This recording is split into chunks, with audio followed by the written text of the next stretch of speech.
Guarantee breaking ಬುಲೆಟಿನ್ಗೆ ಸ್ವಾಗತ. ನಾನು ರಮ್ಯಾ. ಸಾಕಷ್ಟು ಸುದ್ದಿ ಇದೆ, ಎಲ್ಲವನ್ನ ನೋಡ್ತಾ ಹೋಗೋಣ. ಆದರೆ ಅದಕ್ಕೂ ಮುನ್ನ ಈ ಕ್ಷಣದ ಹೆಡ್ಲೈನ್ಸ್. ದೆಹಲಿ ಮೆಟ್ರೋ ರೀತಿ ಆಯ್ತಾ ಬೆಂಗಳೂರು ಅನ್ನುವಂತಹ ಪ್ರಶ್ನೆ. ಯಾಕೆ ನಮ್ಮ ಮೆಟ್ರೋದಲ್ಲಿ ಏನಾಗ್ತಾ ಇದೆ? ಹಾಡ ಹಗಲೇ ಜನರೆದುರೇ ಯುವ ಜೋಡಿಯ ರೊಮ್ಯಾನ್ಸ್.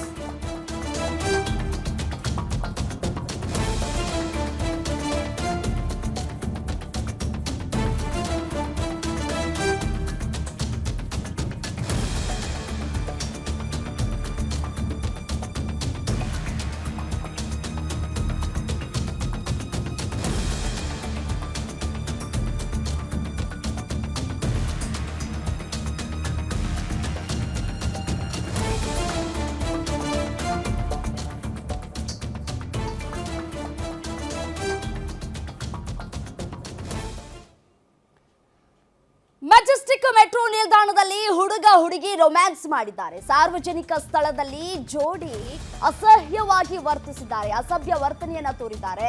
ಮೆಟ್ರೋ ರೈಲಿಗೆ ಕಾಯ್ತಾ ನಿಂತಿದ್ದಂತಹ ಈ ಯುವ ಜೋಡಿ ಪಕ್ಕದಲ್ಲಿ ಜನರು ನಿಂತಿದ್ರೂ ಕೂಡ ಯಾವ ಆತಂಕವೂ ಇಲ್ಲದೆ ರೊಮ್ಯಾನ್ಸ್ ಮಾಡಿದ್ದಾರೆ.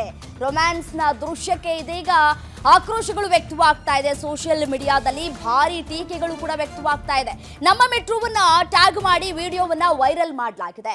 ಸಾಮಾಜಿಕ ಜಾಲತಾಣದಲ್ಲಿ ವಿಡಿಯೋ ಇದೀಗ ಸಿಕ್ಕಾಪಟ್ಟೆ ವೈರಲ್ ಆಗ್ತಾ ಇದೆ. ಮೆಟ್ರೋ ನಿಲ್ದಾಣದಲ್ಲಿ ಹೇಳೋರು ಕೇಳೋರು ಯಾರು ಇಲ್ವಾ? ಸೆಕ್ಯೂರಿಟಿಗಳು ಏನ್ ಮಾಡ್ತಾ ಇದ್ದಾರೆ? ಅಲರ್ಟ್ ಆಗ್ಲಿಲ್ವಾ ಅನ್ನುವಂತಹ ಪ್ರಶ್ನೆಗಳು ಕೂಡ ಇದೀಗ ಉದ್ಭವ ಆಗ್ತಾ ಇದೆ. ಮೆಜೆಸ್ಟಿಕ್ ಸ್ಟೇಷನ್ ಭದ್ರತೆ ವಹಿಸಿಕೊಂಡಿರುವಂತಹ ಕಂಪನಿ ಯಾವುದು? ಏನ್ ಮಾಡ್ತಾ ಇದೆ ಈ ಕಂಪನಿ? ನಿರ್ವಹಣೆ ಸರಿಯಾಗಿ ಆಗ್ತಾ ಇಲ್ಲ ಅನ್ನುವಂತಹ ಆರೋಪಗಳು ಕೇಳಿ ಬರ್ತಾ ಇದೆ.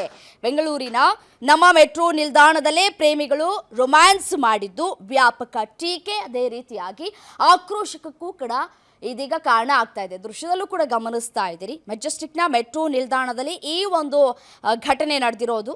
ಅಕ್ಕಪಕ್ಕದಲ್ಲಿ ಸಾಕಷ್ಟು ಜನರು ಕೂಡ ನಿಂತಿದ್ದಾರೆ. ಯಾವ ರೀತಿಯಾಗಿ ಬಿಹೇವ್ ಮಾಡಬೇಕು ಅನ್ನೋದು ಮಿನಿಮಮ್ ಕಾಮನ್ಸ್ ಇಲ್ವಾ ಅನ್ನುವಂತಹ ಪ್ರಶ್ನೆಗಳು ಕೂಡ ಉದ್ಭವ ಆಗ್ತಾ ಇದೆ. ಈಗ ಘಟನೆಯ ವಿಡಿಯೋ ಸೋಷಿಯಲ್ ಮೀಡಿಯಾದಲ್ಲಿ ವೈರಲ್ ಆಗ್ತಾ ಇದೆ. ವ್ಯಾಪಕ ಆಕ್ರೋಶಗಳು ಕೂಡ ಟೀಕೆಗಳಿಗೆ ಕೂಡ ಕಾರಣ ಆಗಿದೆ. ಸಾರ್ವಜನಿಕ ಸ್ಥಳದಲ್ಲಿ ಇಂತಹ ಅಸಹ್ಯ ಕೃತ್ಯವನ್ನ ಎಸಗುವವರ ವಿರುದ್ಧ ಕ್ರಮವನ್ನು ಕೈಗೊಳ್ಳಬೇಕು ಅಂತ ಹೇಳಿ ಇದೀಗ ಆಕ್ರೋಶವನ್ನು ವ್ಯಕ್ತಪಡಿಸಲಾಗ್ತಾ ಇದೆ. ಒಂದು ಕಡೆ ಬೆಂಗಳೂರು ದೆಹಲಿ ಮೆಟ್ರೋ ಸಂಸ್ಕೃತಿಯತ್ತ ಸಾಗ್ತಾ ಇದೆಯಾ ಅನ್ನುವಂತಹ ಪ್ರಶ್ನೆಗಳು ಕೂಡ ಸಾಮಾನ್ಯವಾಗಿ ಹುಟ್ಟುಕೊಳ್ಳುವಂಥದ್ದೇ. ನಮ್ಮ ಮೆಟ್ರೋ ನಿಲ್ದಾಣದಲ್ಲಿ ಸಾರ್ವಜನಿಕರ ವರ್ತನೆಗೆ ಅಡ್ಡಿಯುಂಟು ಆಗಬಾರದು, ಬೆಂಗಳೂರಿನ ಅಸಭ್ಯತೆಯ ಬಗ್ಗೆ ಪ್ರಶ್ನೆಗಳನ್ನು ಕೂಡ ಹುಟ್ಟು ಹಾಕುವಂತೆ ಮಾಡ್ತಾ ಇದೆ. ಕೆಲವು ವ್ಯಕ್ತಿಗಳು ಈಗ ಸಾರ್ವಜನಿಕ ಸ್ಥಳಗಳಲ್ಲಿ ಪ್ರದರ್ಶಿಸ್ತಾ ಇರುವಂತಹ ನಡವಳಿಕೆಯನ್ನ ನೋಡೋದು ನಿಜಕ್ಕೂ ಒಂದು ಕಡೆ ದುರಾದೃಷ್ಟಕರ ಸಂಗತಿ ಅಂತ ಕೂಡ ಸಾರ್ವಜನಿಕರು ಹೇಳ್ತಾ ಇದ್ದಾರೆ. ಮೆಟ್ರೋ ನಿಲ್ದಾಣದಲ್ಲಿ ಹೇಳೋರು ಕೇಳೋರು ಯಾರು ಇಲ್ವಾ? ಯಾವಾಗಲೂ ಅಲ್ಲಿ ಸೆಕ್ಯೂರಿಟಿಗಳಿರ್ತಾರೆ. ಸೊ ಸೆಕ್ಯೂರಿಟಿಗಳು ಯಾಕಿಲ್ಲ, ಅಥವಾ ಸೆಕ್ಯೂರಿಟಿಗಳು ಇದ್ರೂ ಕಾರ್ಯ ಯಾಕೆ ನಿರ್ವಹಿಸ್ತಾ ಇಲ್ಲ ಅನ್ನುವಂತಹ ಪ್ರಶ್ನೆಗಳು ಕೂಡ ಇದೀಗ ಉದ್ಭವ ಆಗ್ತಾ ಇದೆ.